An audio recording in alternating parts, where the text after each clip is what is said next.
Welcome back to CBS Mornings. The three men convicted of killing 25-year-old Ahmaud Arbery will learn what their sentences are later today and whether they will eventually have a chance of parole. Travis McMichael, his father, Gregory McMichael, and their neighbor, that's William Roddy Bryan, were all found guilty in November of felony murder, among other charges. They face a mandatory life sentence. This case gained national attention, as you know, after videos showed the three men chasing Arbery down and shooting him in a Georgia neighborhood. It's been nearly 2 years now. Arbery's mother, Wanda Cooper Jones, and the Arbery family attorney, Lee Merritt, who we should point out is also running for office in Texas, they are both joining us this morning. Good morning to you both, and thank you so much. Wanda Cooper Jones, I would imagine this is a very difficult day, and for those of us who are following the story, we're waiting to see how it's all going to turn out. You know, at the funeral, you said you will get justice for your son. You promised that at the funeral.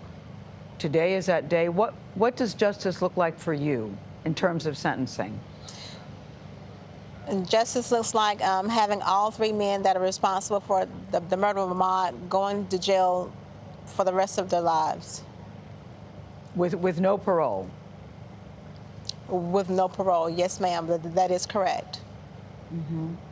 Lee, we understand, you know, that this is only phase one of the sentence today. You know, we also have the federal charges on the hate crime outstanding. That is supposed to be sentencing for that next week. That trial is supposed to happen. What can you tell us about that?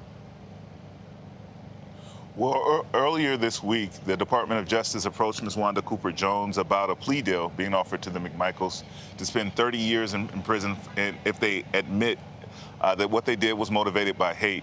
And we considered that offer, but after much consideration and prayer, the family decided to reject that offer. They wanted those men to stand trial in court for the federal hate crime charges as well. That begins February 4th.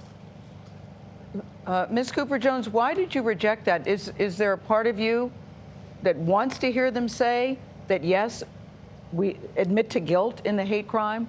Would that have been satisfying for you? I think that the federal charges are just as important as the state charges, and I think that they need to stand trial for those charges as well. What does it say to you, Lee, that they wanted a plea deal in this case? Well, I think they were shocked by the outcome in this case, as much of the nation was. And now they're going to have to stand trial before some of the best attorneys in the country out of the Department of Justice. And they're going to have to admit to the hateful nature of what they did. I think they wanted to avoid that. And I think Wanda made the right decision, and the Ahmaud Arbery family made the right decision in rejecting that deal and allowing their fate to be decided by a federal court. Wanda, last time you were with us, Gayle asked you, what do you want everyone to know about your son? And you responded by saying, I want everyone to know that he was loved. How did you feel? How do you feel knowing that not only the city or the state, the nation, but the world showed you and your son love after everything that happened?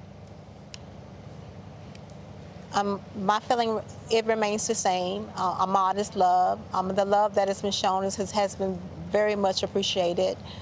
The overpour of love is why I'm still standing today. I'm standing here today is because of the love. Yeah. Thank you all. Lee, what does it say to you that the McMichaels wanted to plead guilty? I'm fascinated by that. You know, Derek Chauvin also pleaded guilty in his case when it came to the hate crimes. What do you think is happening here? I think it shows that we have a Department of Justice that is aggressively pursuing hate crimes, that is aggressively pursuing accountability in cases where, you know, we haven't seen that before. And so I think they were intimidated by the amount of preparation and the overwhelming amount of evidence that was going against them. And they knew that, you know, this wasn't going to be another normal day in court for them, but that they would be facing severe penalties. And so I think the fact that they're now asking for a plea deal just shows the overwhelming strength of Wanda Cooper Jones and the community that's organized around her, and the government officials who have finally come to her aid. And Wanda Cooper Jones, I'd like to know how you're getting through. You know, Nate touched on it when we talked about Ahmaud Arbery, but we were just talking at the table before we went on the air. Every time I see the video of your son jogging, knowing how the outcome is going to be, I'm wondering how you're getting through and how you're processing all of this and how you're feeling. Today is a good day. It's a good I day. pray for this day, and this day is, today is it's a bittersweet day. The day that I prayed for has finally come. So I'm very grateful. All right. All right, Wanda Cooper Jones, we thank you for your time. Lee Merritt, thank you. Good to see you, too. Thank you both. Thank you. And he is gone. Thank but you, Gayle. Thank he is you, not everyone. forgotten. Take care. Thank you.